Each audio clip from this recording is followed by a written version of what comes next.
I just paid €9.25 for a liter of olive oil. This was the store brand extra virgin at the Sorli supermarket around the corner from my house in Barcelona.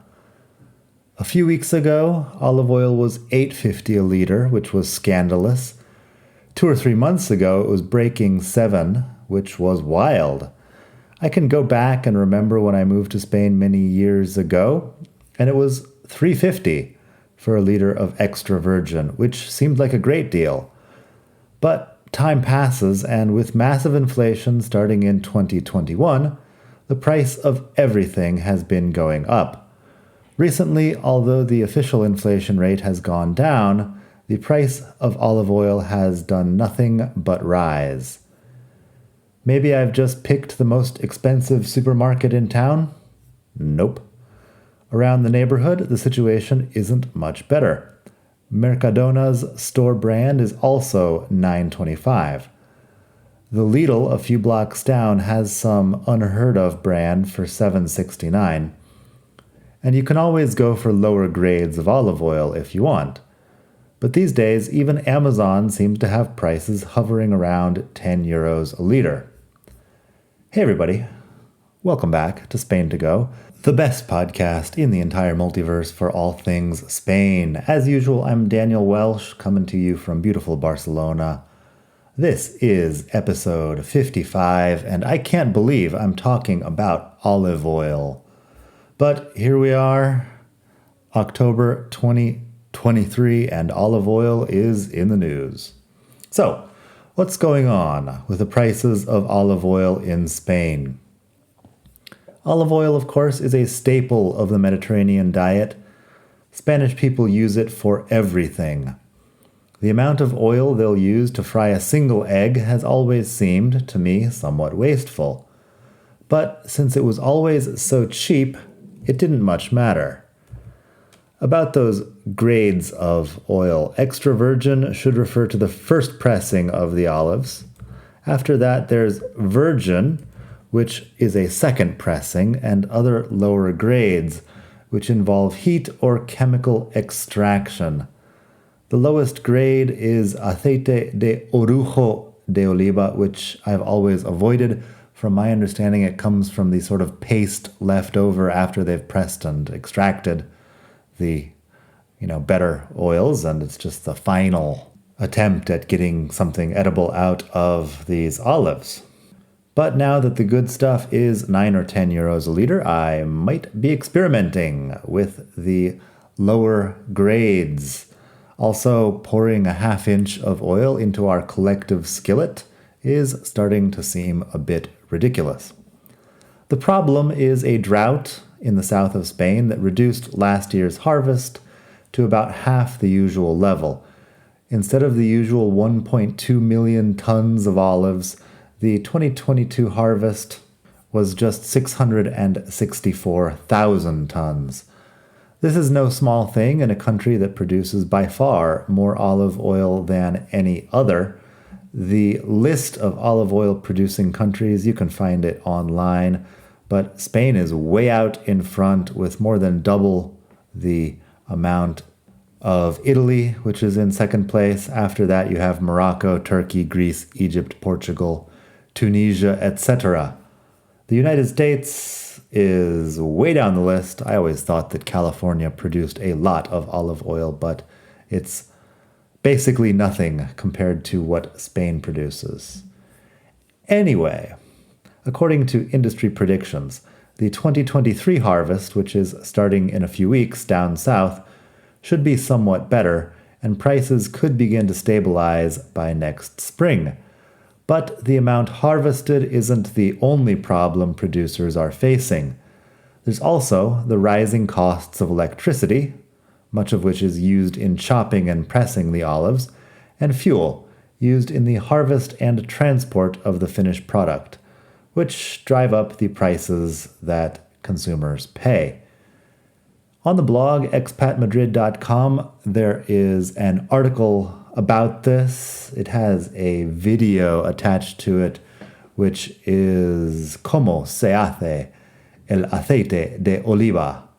You can Google that if you'd like. It's the inside of a factory in Jaén where they go through the olive oil production process.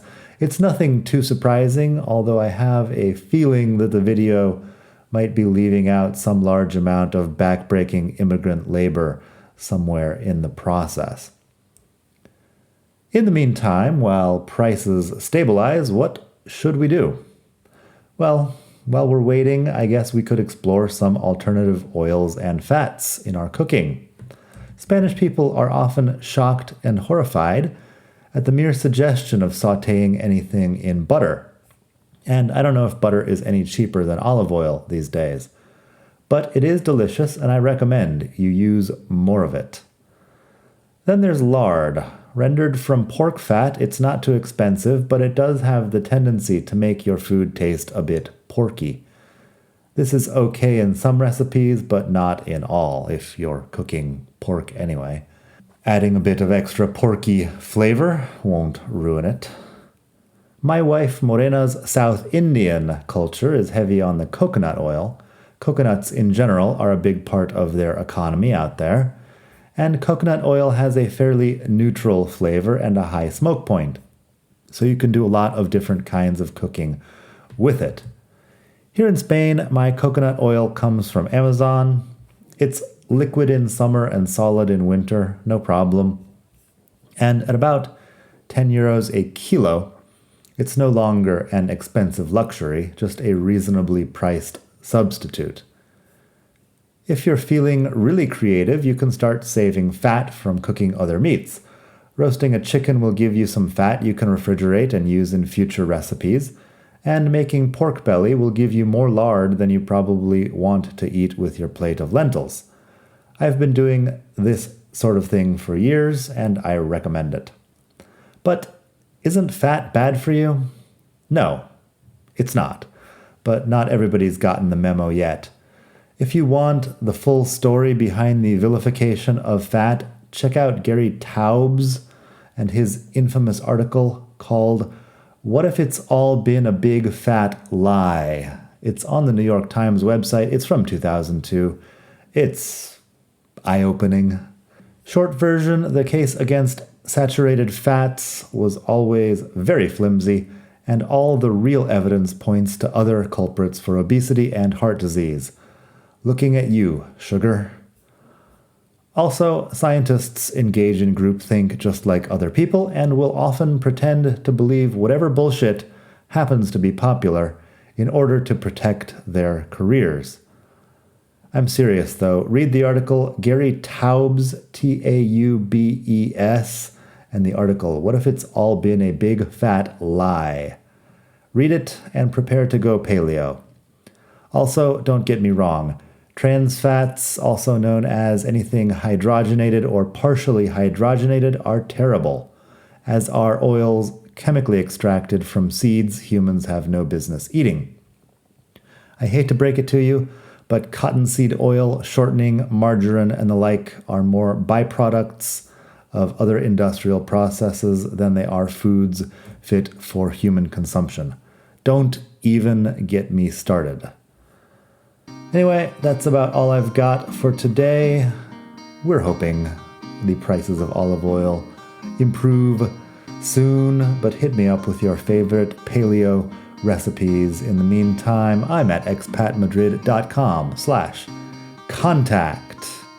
It might take a while to get back to you, though. I'm probably busy rendering tallow from bits and pieces of cattle left over at my local butcher's. I hope you have a great day wherever you are in the world. Just a quick shout out to another podcast while we're here.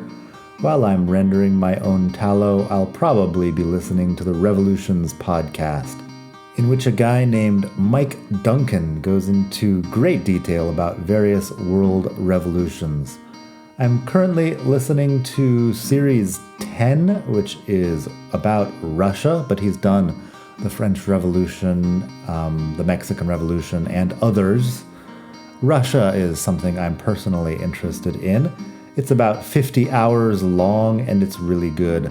I'm 40 episodes in. Each episode is about half an hour long, so 20 hours out of the 50, and things are about to get really ugly for old Tsar Nicholas II.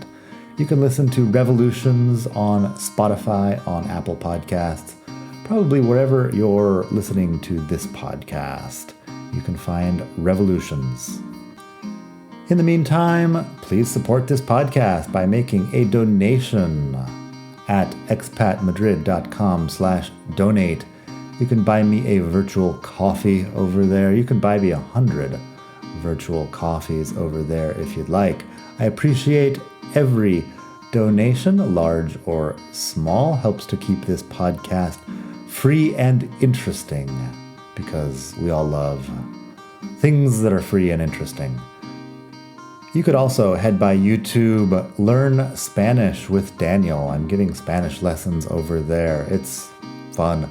I enjoy teaching Spanish to my small YouTube audience over there. You would probably enjoy learning some Spanish. On the blog, expatmadrid.com, I've got a lot of articles about other aspects of Spanish life. They're usually longer. Recently, this has turned out to be a short article/episode, because really I can't say that much about the prices of olive oil, but I wanted to see if I could get something out this week.